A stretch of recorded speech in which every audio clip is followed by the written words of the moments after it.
Hamas leader Ismail Haniyeh was killed in Tehran on July 31st on Iranian soil, and Iran vowed revenge against Israel within hours of the killing.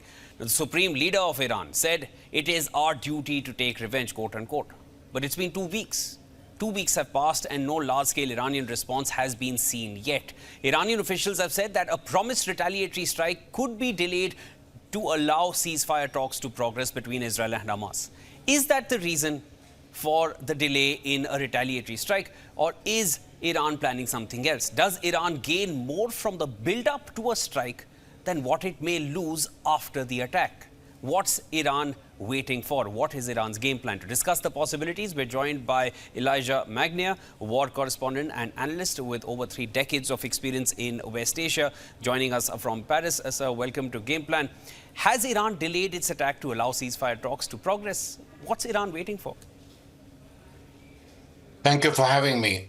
Iran has built up the defense system. This is what the Grand Ayatollah Sayyid Ali Khamenei, the leader of the Iranian revolution, said from day one to the Iranian armed forces: prepare for attack and defense.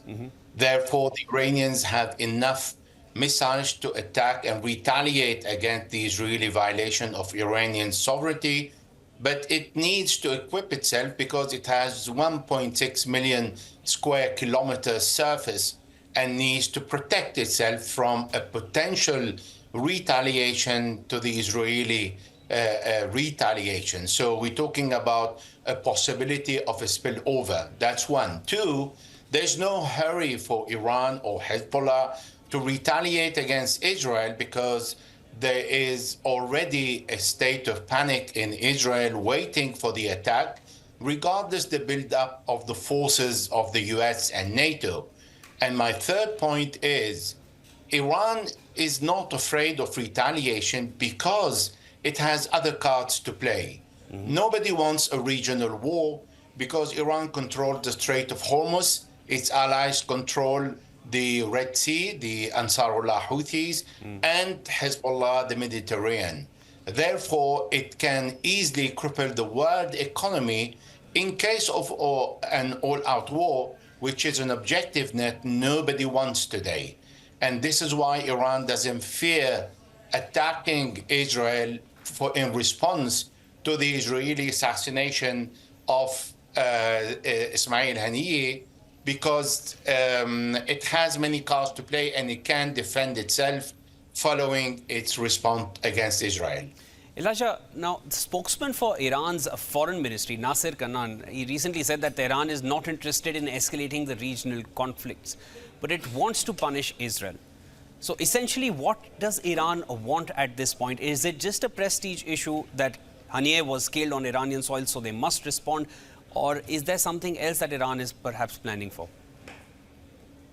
One of the reasons why we did not see retaliation is because it has been announced that tomorrow, Thursday, there will be a talk and negotiation for a ceasefire that most probably is not going to give anything. But the reason why Iran is not attacking and will attack is first because it doesn't want to look like the one that putting obstacles in a possibility of a deal which is still far-fetched. Secondly, because Israel attacked the capital, Tehran, and killed a guest that was received by Iran for the inauguration of the Iranian president. Not reacting means nobody's safe in Tehran. Nobody can visit Iran and feel safe. It can be subject to assassination attempt. This is where a sovereign country needs to reimpose itself. Now, Kanani said that he's not interested in an all-out war because for Iran, retaliating against Israel means the case is closed. So there is no need for preparing for a war because Israel needs to be punished if the international community failed to do so, as it happened on the 14th of April when the Israelis bombed the Iranian consulate in Damascus. Therefore, what the Iranians are trying to say is we're not looking for widening the war, and the gathering of forces is not going to scare us, but most probably it's for the Israeli to say, okay, you have hit the guest of Iran. You killed, assassinated someone in the capital, Tehran. That's an offense for the sovereign country. And now you accept the retaliation, and that's it. However, Iran needs to retaliate against a military target, not against a civilian target, which I think Iran will respect that.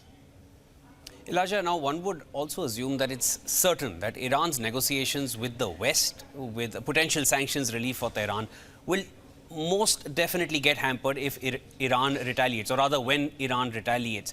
Will Iran lose more than it gains if it retaliates in a strong manner, one that it has vowed to do?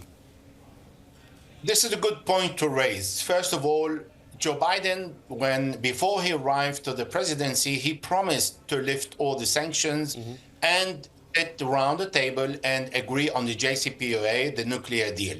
He did not do that throughout his ruling. He's not going to do that in the last month. And the potentiality of Donald Trump to become a president is on the table. Therefore, Donald Trump is the one who shredded the JCPOA in 2018.